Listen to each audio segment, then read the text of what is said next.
Hello students, once again I welcome you all in new video, and today we are going to talk about a very important topic of our syllabus, that is Mendel's law of inheritance.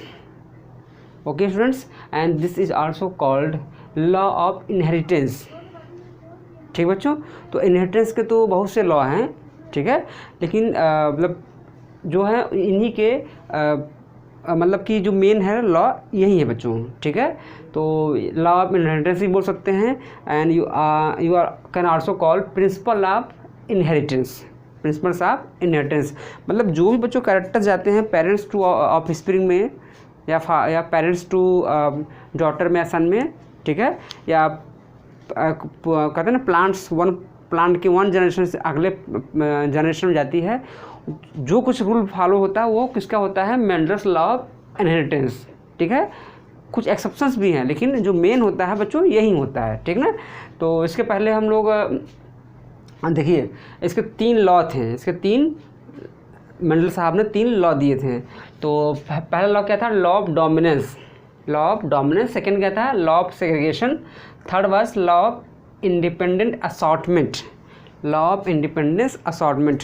But one thing students, कि ये जो Mendel के ये 3 law हम बताएं आपको, actually ये 3 law जो दिए गए थे ना, इनके डेथ के बाद दिए गए थे, ठीक है, इनके डेथ के बाद दिए गए थे।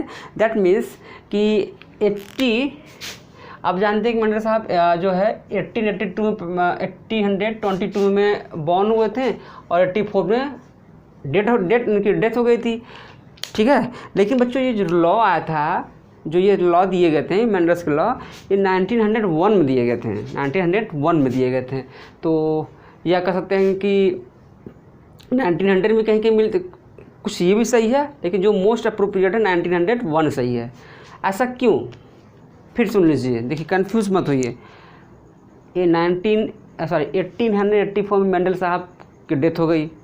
अब 1901 में, ठीक है, जो मेंडल्स के लॉ थे उसको पब्लिश किया गया, ठीक है।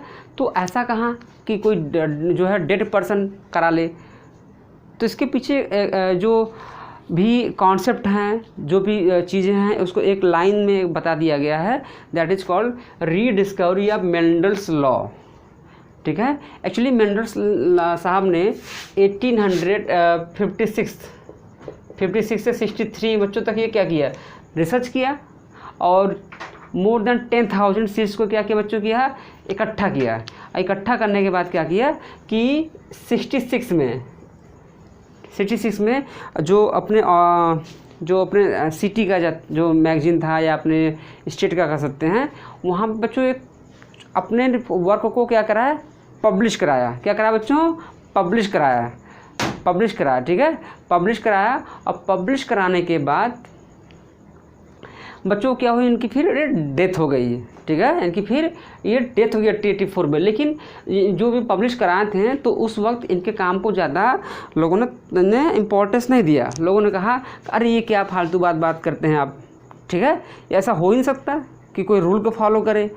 हाँ, एक चीज़ और भी है कि at the time of Mendel, ठीक बच्चों, जो हम लोग आज के डेट में जीन्स वर्ड बोलते हैं, genes the functional part of DNA, बच्चों उस वक्त उन्होंने कहा कि कुछ फैक्टर हैं जो कि पेरेंट्स से ऑफस्प्रिंग में जा रहे हैं, ठीक है। तो उन फैक्टर्स को आज के डेट में जोहानसन साहब ने जो जीन वर्ड दिया 1909 में, तो बच्चों उसको दिया गया जीन, उसको फैक्टर्स को जो नाम मेंडल ने दिए थे उसका नाम क्या हो गया बच्चों, ये जीन हो गया, ठीक है ना।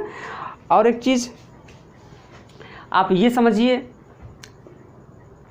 कि 3 साइंटिस्ट थे इसके पूरे, कितने साइंटिस्ट थे रीडिस्कवरी ऑफ मेंडल में, 3 साइंटिस्ट। पहला थे बच्चों Hugo de Vries, second Carl Correns, ये ह्यूगो डे व्रीज नीदरलैंड के थे। At that time it was called Holland, ठीक है, पहले क्या नाम था इसका, हॉलैंड था। अभी कुछ ही साल पहले, 15-20 साल पहले इसका नाम नीदरलैंड रख दिया गया, ठीक है ना। कार्ल कोरेंस थे, जर्मनी के थे, और तीसरे थे एरिक वॉन शेमार्क, ठीक है। तो अब बेटो ये नाम याद नहीं होता है, लोग शॉर्ट में इसी को नाम याद करते हैं, ठीक है। तो आप इस ऐसे याद कर सकते हैं, एक ट्रिक बता रहा हूँ, ऐसा नहीं कि इनका मैं मजाक उड़ा रहा हूँ साहब का, ठीक है। अब हम लोग बायोलॉजी से जुड़े हुए हैं, तो अपने साइंटिस्ट का या किसी साइंटिस्ट का मजाक नहीं उड़ाना चाहिए, उनकी बहुत मेहनत होती है, ठीक है। तो अब ऐसे आप याद कर सकते हैं इसको एज अ ट्रिक, ठीक है। तो शेर मार्क, ठीक है, शेर मैक या शेर मार्क, ठीक है ना। चलो बच्चों, ये कहाँ के थे? ऑस्ट्रिया के थे। कहाँ के थे ये? जहाँ के मेंडल साहब थे वहीं के ये भी थे।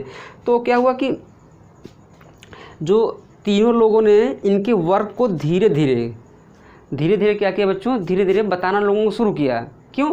क्योंकि 1866 में जो मेंडल साहब का जो मैगजीन थी, जो छपी हुई कहानी थी, उसको धीरे धीरे इनके हाथ में आती गई, ठीक है। तो ये क्या किए, कुछ समय बाद ये बोले कि नहीं देखिए हमारा काम है, ये बोले कि देखो हमारा काम है, ये बोले कि हमारा काम है। मैंने इन दोनों साथ ही कहा था, क्लेम किया था कि आई हैव डिस्कवर्ड समथिंग, ठीक है। ये बोलना शुरू कर दिए कि हमारा काम है, ठीक है। और इन्होंने छपवाया बच्चों से, क्या किया? 1901 में got publish in flora magazine, flora magazine बच्चों क्या सब पब्लिश करा दिया। अब पब्लिश कराने के बाद क्या किया कि इनके सेम वर्क यहाँ भी दोनों लोगों ने रखा था। तो ये प्रॉब्लम हुई कि ये बताओ भाई, एक काम को 3 लोग कहाँ से कर लेंगे। तो फिर साइंटिस्ट का पैनल बैठा और उन्होंने पता लगा कि who is entitled with the work. तो भाई साइंस जो मैगजीन होती है उसका एक रिकॉर्ड रखा जाता है, जो रिसर्च वर्क होते हैं अपने सोसाइटी के सामने, हर स्टेट या हर जो होती कंट्री, ठीक है, वो अपनी जो सोसाइटी होती है बायोलॉजिकल सोसाइटी, उसके सामने रखा जाता है कि देखिए साहब मैंने ये काम किया है और इसे जो है अलाउ करिए और बुक में छपेइए, ठीक है, या मुझे साइंटिस्ट का जो है इक्विवेलेंट उसको माना जाए, क्योंकि कोई पीएचडी वर्क तक तो होती नहीं थी कि ये लोग किए हैं, ठीक है। तो फिर क्या हुआ कि तब पता चला कि इन्होंने ऑलरेडी ये जो वर्क ये बता रहे हैं तीनों लोग, ऑलरेडी ये वर्क तो इन्होंने कर रखा है। किसने? मेंडल साहब ने। तो अब तभी जो है इसका नाम क्या होगा? रीडिस्कवरी ऑफ मेंडल्स लॉ, ठीक है। तो इस तरह से बच्चों ये पूरा सिस्टम ये चला था। तो अब देखिए जो पहला लॉ बच्चों क्या है, यहाँ पर क्या है, पहला लॉ था, हाँ ये लॉ तीनों दिए गए थे किसके द्वारा? कार्ल कोरेंस के द्वारा, ठीक है। हाँ, और आपको वेरिएशन आया कि इन्होंने नहीं दिया, किसी ने ये भी इन्होंने दिया है, या तीनों लोग मिलकर दिए। लेकिन मैंने कई बुक्स को देखा, ठीक है, अपने नोट्स वगैरह को भी देखा मैंने, तो उसमें आपको जो आंसर ज़्यादा मिलता है बच्चों ये कार्ल कोरेंस साहब का ही मिलता है, बिलोंग टू जर्मनी। तो बच्चों यहाँ पे 3 लॉ था। पहला क्या था? Law of dominance. Second is not was. First law is the law of dominance, second is the law of segregation, third is the law of independent assortment, ठीक है। तो we will be discussing 1 by 1, okay.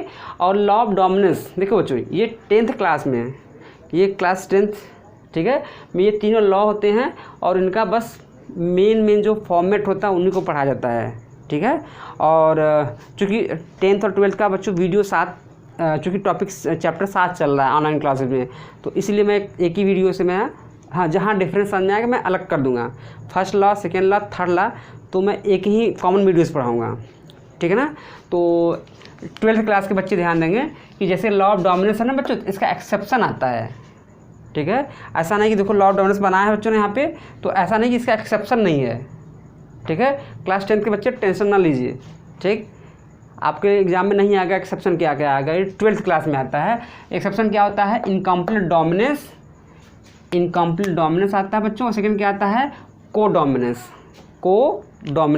तो ये class 12th के लिए था, ठीक है। 10th के बच्चे आप लोग परेशान मत होइए। दूसरा बच्चों क्या है? Law of segregation. ये इसका कोई एक्सेप्शन ही नहीं है, इसका कोई, there is no exception of the law of second law that is law of segregation. इसलिए इसको क्या बोलते हैं? Universal law. क्या बोलते हैं? यूनिवर्सल लॉ बोल सकते हैं, ठीक है।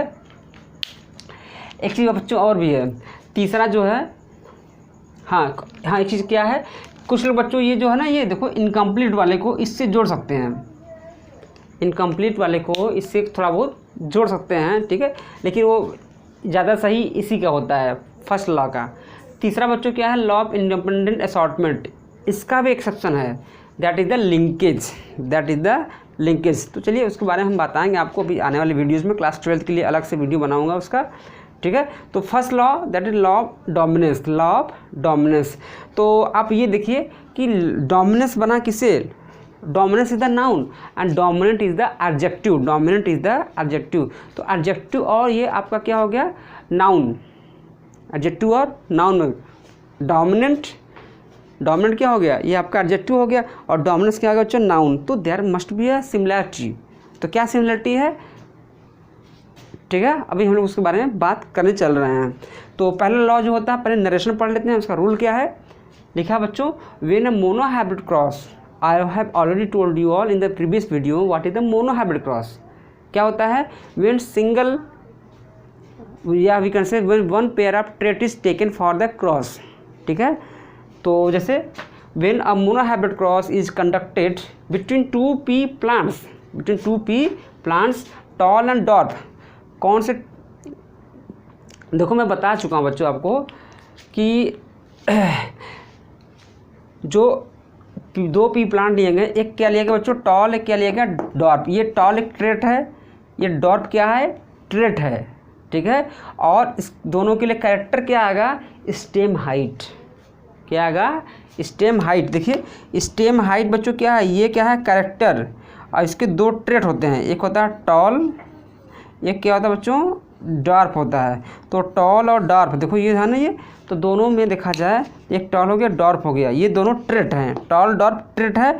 और ये स्टेम हाइट, स्टेम हाइट ऐसे मतलब कि स्टेम हाइट ये क्या है, ये कैरेक्टर है, दिस इज द कैरेक्टर, ठीक है ना बच्चों।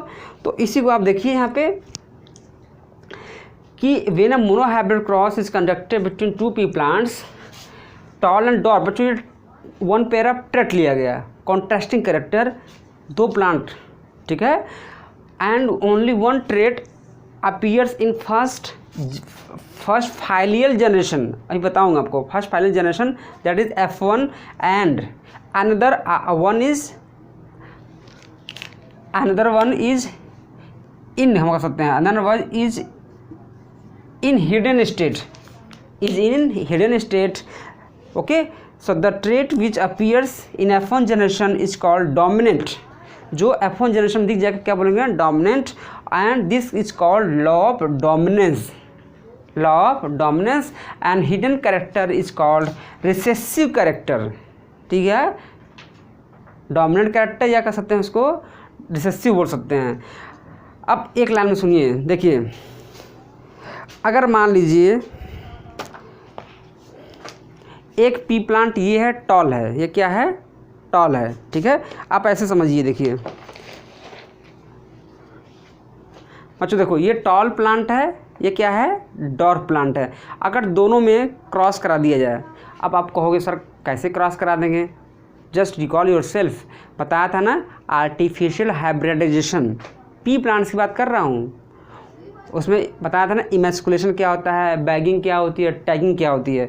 तो क्या किया बच्चों, इन दोनों प्लांट, ये दोनों प्लांट थे, एक का क्या किया बच्चों, पॉलन ग्रेन, दूसरे पे क्या किए, डस्ट करा दिए, क्या करा दिए, डस्ट करा दिए। तो डस्ट करा दिए, पॉलन ग्रेन पहुँच गया, पॉल्यूशन हो गया।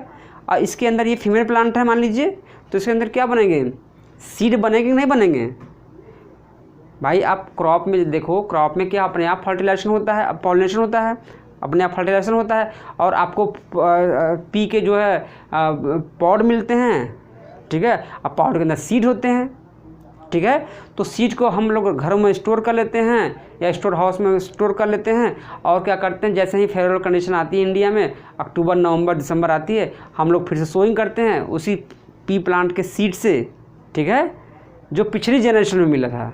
इन दोनों के क्रॉस कराने से पिछले जनरेशन हो जाएंगे, पेरेंटल जनरेशन। तो जो सीड मिला था इनके क्रॉस से शो कराएंगे, और शो करा के देखा तो उस स्टेम की हाइट क्या थी, इसकी जैसी थी, लंबे लंबे थे वो, ठीक है बच्चों। तो इसी क्या बोलते हैं कि ये जो ये प्लांट था, ये डोमिनेंट, इसका कैरेक्टर क्या हो गया, इसका ट्रेट क्या हो गया, डोमिनेंट। तो इसी क्या बोलते हैं, लॉ ऑफ डोमिनेंस, ठीक है। और इसके अंदर जो जीन था उसको क्या बोलते हैं, डोमिनेंट जीन। ये क्या था, ये क्या हो गया, सप्रेस हो गया, ठीक है, हिडन रह गया, ठीक है, हिडन रह गया। तो इसको क्या बोलेंगे, रिसेसिव इसे क्या बोलते हैं, रिसेसिव प्लांट बोल सकते हैं, या जो इसके अंदर जीन है क्या बोलेंगे, रिसेसिव जीन बोलेंगे, ठीक है ना। अब इस डायग्राम से देखिए, परेशान मत होइए, पूरा समझा देंगे। एक बच्चों टॉल प्लांट लिया, दूसरा क्या लिया, डॉर प्लांट, ठीक है। एक टॉल प्लांट, एक क्या लिया, डॉर प्लांट। तो दोनों के बीच में क्या किया बच्चों, देखो ये प्लांट मान लो ऐसे हो गया ये, ठीक है बच्चों। यहाँ पे क्या होगा, पॉलन ग्रेन ऐसे देखो हो गया, ठीक है। तो पॉलन ग्रेन ऐसे हो गया, ऐसे, ठीक है। यहाँ पे बच्चों ये डॉर प्लांट लिया, दोनों के बीच में क्या किया, ये आर्टिफिशियल हाइब्रिडेशन करा दिया, आर्टिफिशियल हाइब्रिडेशन करा दिया। हाँ पहले एक चीज़ सुनिए, ये सोच रहा हूँ कि सर ये टी और टी क्या लिखे हैं, भाई इसके पास भी तो जीन होगा ना, जो कैरेक्टर स्टेम हाइट है, ठीक है। और इसका जो ट्रेट है प्लांट का, जो अपीयरेंस इसमें है वो टॉल प्लांट का है, कैसा है, टॉल प्लांट का। तो बच्चों यहाँ पे क्या होगा, इसके पास भी तो अपना खुद का जीन होगा कि नहीं होगा, खुद का जीन होगा। आप सोचोगे सर ये टी और टी डबल क्यों लिखे हैं भाई। अच्छा ये बताओ, जैसे मैं हूँ तो मेरे अंदर अगर हेयर कलर की बात करें तो हमारा पास कितने क्रोमोसोम है, 46। तो 23 from mother side, 23 from father side. तो ये बताओ, तो दोनों के हमारे मम्मी मदर और फादर के दोनों के पास से तो जीन आए हैं ना हेयर कलर के, ठीक है। अगर दोनों के जो जीन आए हैं, अगर दोनों डोमिनेंट जीन हैं, ठीक है, क्या है, डोमिनेंट जीन है, तो उन दोनों जीन को दिखाएंगे तब तो बच्चों सही होगा ना ये। तो इसी तरह टॉल प्लांट है बच्चों, इसके भी तो कोई रहे होंगे ना भाई, ये भी प्लांट बना होगा, तो ये फादर प्लांट होगा, मान लीजिए मदर प्लांट हो गया, या मेल प्लांट मानिए, फादर मत मानिए, ठीक है। ये मेल प्लांट हो गया, ये किसका कौन सा का बच्चों, ये फीमेल प्लांट हो गया, ये मेल फीमेल प्लांट होगा, पॉलिनेशन हुआ होगा, ऐसे सीड बना होगा, सीड प्लांट की सोइंग करा दिए तो टॉल प्लांट हो गया। अब ये अपने कहते हैं ना उसको रिप्रोडक्टिव स्टेज में है, रिप्रोडक्टिव स्टेट में है, तभी इसका क्या किया, हम इसके साथ फिर से करा रहे हैं। ये सेम बच्चों यहाँ भी होगा, डॉर प्लांट है, इसके भी क्या होगा, मेल प्लांट होगा। देखो मेल के साइन ये होती है, फीमेल होगा ये, तो इसके भी तो जीन हो गए बच्चों। तो यहाँ जो जीन है ये स्मॉल टी दिखा दिया, स्मॉल टी दिखा दिया, ठीक है। अब देखिए बच्चों, जो पॉलन ग्रेन से जो गैमीट बनते हैं, जैसे कि मेरे अंदर मान लीजिए हेयर कलर का बता दिए, तो मेरे अंदर जो गैमीट हैं, जो ह्यूमन बॉडी में कितने बनते हैं गैमीट, मेल में 4 गैमीट बनते हैं, ठीक है। तो 2 गैमीट में मान लीजिए जैसे ऐसे देखिए जैसे 46 है, तो बच्चों क्या होगा, क्रोमोसोम जो स्पर्म बनते हैं, ये मान लीजिए यहाँ पे एक बन गया, यहाँ बन गया, फिर यहाँ पे ऐसे, फिर यहाँ पे ऐसे, ये 4 स्पर्म बनते हैं, सपोज इट इज स्पर्म, ठीक है। तो 46 का कितना होता है, 23, ये कितना होता है, 23।